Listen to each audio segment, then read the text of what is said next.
your political career, but I'll take my chances. Where is she? There she is. You don't mind being called beautiful. 48 বছর বয়সী নারীকে তরুণী বলে আখ্যা দিয়ে দিলেন।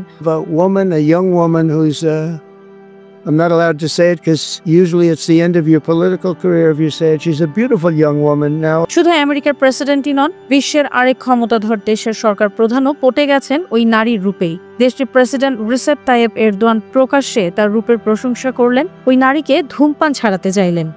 Sigareyi bıraktım ondan.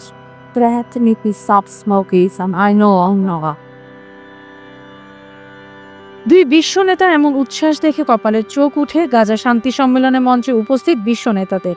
এমন প্রশংসার সময় নির্লিপ্ত অভিব্যক্তি, সূক্ষ্ম কূটনৈতিক হাসি হেসে নিজের ব্যক্তিত্বের সৌন্দর্য ফুটিয়ে তোলেন ওই নারী। আলোচিত এই নারীর নাম জর্জিয়া মেলোনি। তিনি ইতালির প্রথম নারী প্রধানমন্ত্রী। 2022 সালে ক্ষমতায় আসার পর থেকেই ইউরোপের রক্ষণশীল রাজনীতিতে মেলোনি হয়ে উঠেছেন এক অনিবার্য চরিত্র। তিনি ইতালির ডানপন্থী রাজনৈতিক দল ব্রাদার্স অফ ইতালির নেতা।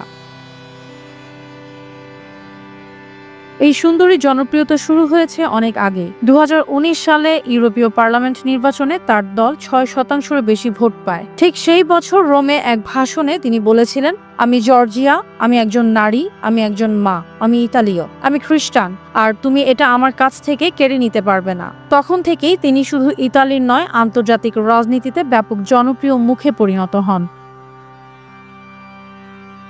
1977 সালের 15 জানুয়ারি রোমে জন্ম জর্জিয়ার। তার বাবা ফ্রান্সেসকো মেলোনি ছিলেন কর উপদেষ্টা, আর মা অ্যানা প্যারোটা ছিলেন লেখিকা।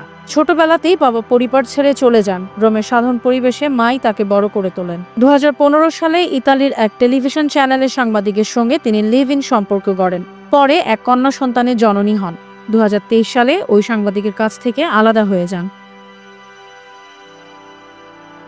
ধর্মপ্রাণ ক্যাথলিক জর্জিয়া মেলোনি সমকামী বিবাহ, নিজের ইচ্ছায় মৃত্যু ও সমলিঙ্গী সন্তান দত্তক নেওয়ার বিরোধী। গাজা সম্মেলনে ট্রাম্প ও এরদোয়ানের মুখে তার প্রশংসা তার কূটনৈতিক প্রভাবকে আরও জোরালো করেছে। বিশ্লেষকরা বলছেন, এমন মুহূর্ত কাকতালীয় নয়, মেলোনির বাড়তে থাকা আন্তর্জাতিক প্রভাবেরই প্রতিফলন।